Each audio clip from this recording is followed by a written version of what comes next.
আসসালামু আলাইকুম, কেমন আছেন সবাই? আজকে আমি আপনাদের সাথে নতুন আরেকটি ভিডিও নিয়ে হাজির হচ্ছি। নিজের গাছের ফরমালিন মুক্ত সবজি খাওয়ার মজাই আলাদা। আজকে আমি আপনাদের সাথে আমার ছাদ বাগানের লাউ দিয়ে মাছ রান্না করব, এই রেসিপিটি আপনাদের সাথে শেয়ার করছি।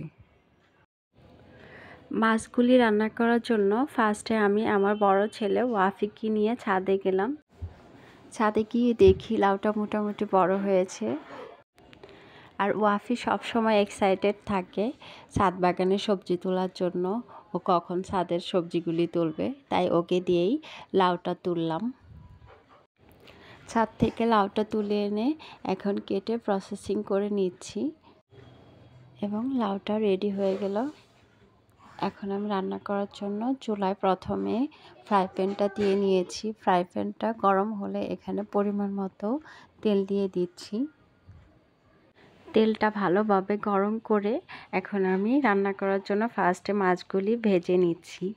আপনারা চাইলে মাছটা না ভেজেও রান্না করতে পারেন। মাছগুলি রান্না করব, তাই আমি বেশি কড়া ভাজি করিনি।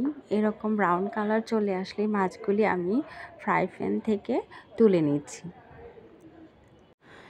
এবং আমি রান্না করার জন্য মাছ ভাজি করে যে তেলটা ছিল ওই তেলের ভিতরেই আমি এখন মাছটা রান্না করব। এখানে আমি পেঁয়াজ আর কাঁচামরিচ কুচি দিয়ে দিচ্ছি। কাঁচামরিচ পেঁয়াজ দিয়ে একটু নেড়ে চেড়ে এখানে আমি 1 থেকে 1.5 চামচের মতো আদা রসুন পেস্ট দিয়ে দিচ্ছি। সাথে 1/2 চামচ মরিচ, 1/2 চামচ ধনিয়া, 1/2 চামচ হলুদ আর 1/2 চামচ কাঁচা জিরা বাটা দিয়ে দিচ্ছি। এখন মশলাটা ভালোভাবে কষানো হয়ে আসলে এখানে আমি আগে থেকে রেডি করা লাউগুলি দিয়ে দিচ্ছি। লাউগুলি দিয়ে ভালোভাবে মশলাগুলি মিশিয়ে নিচ্ছি। কতক্ষণ এরকম নেড়ে চেড়ে মিশিয়ে আমি লাউগুলি ঢাকনা দিয়ে ঢেকে কয়েক মিনিটের জন্য রান্না করে নিচ্ছি।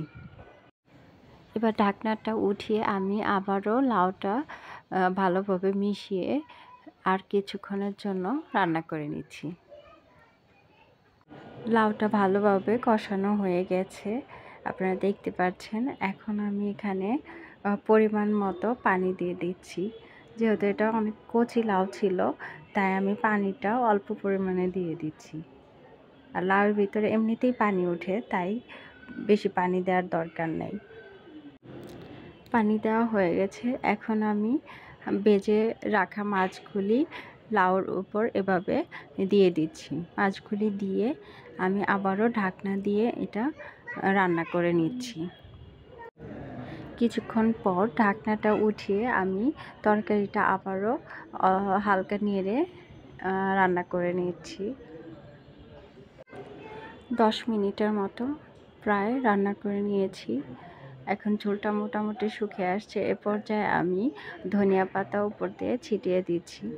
ধনিয়া পাতাটা দিয়ে আমি ঢাকনা দিয়ে আবারও ঢেকে কিছুক্ষণের জন্য রান্না করে নিচ্ছি।